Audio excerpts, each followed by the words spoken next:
daha güçlü bir ilişki ve işbirliğini tesis etmek maksadıyla yönetime el koymuştur. Bu milletin imkanlarıyla ortaya konmuş olan tankı, topu vesaireyi, uçağını, helikopterini kullanarak milletin üzerine gelmenin bedelini bunlar çok ağır ödeyeceklerdir. Sesinizi yükseltmiyorsanız, yeter ey zalimler demiyorsanız.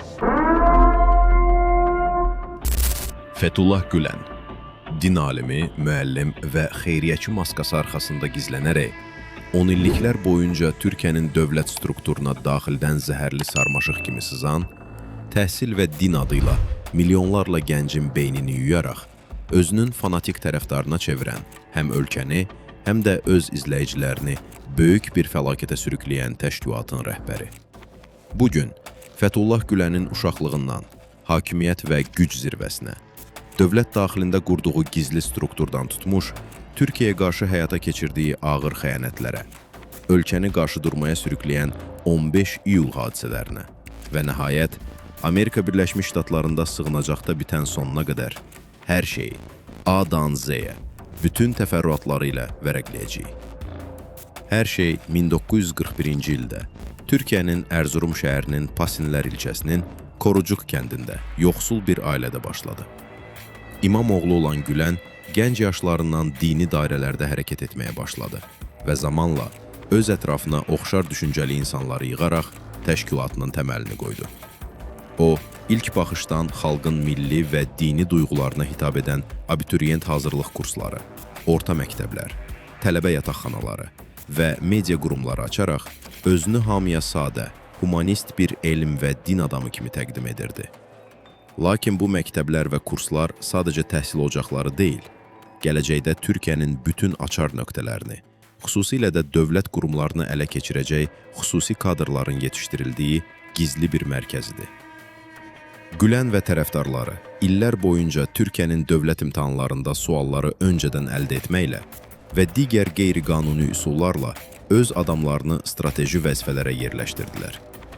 Dövlət daxilində paralel struktur formalaşdıran bu şəbəkə ölkənin milli maraqlarına deyil, birbaşa Fethullah Gülenin göstərişlərinə xidmət edirdi. Onlar özlərinə mane olan hər kəsi gizli dinləmələr, saxta sənədlər və qondarma ittihamlarla hədəf alaraq işdən uzaqlaşdırır və sistemə zərər vururdular. Uzun illər boyu siyasi hakimiyyətlə müəyyən əməkdaşlıqlar quraraq mövqelərini gücləndirən bu qruplaşma daha sonra açıq şəkildə hakimiyyəti ələ keçirmək ambisiyasına düşdü. Bu mərhələdə təşkilat özünü sadəcə bir dini cəmaat kimi deyil, ölkənin bütün idarəetmə mexanizmlərinə nəzarət edən qaranlıq bir güc mərkəzi kimi aparmağa başladı.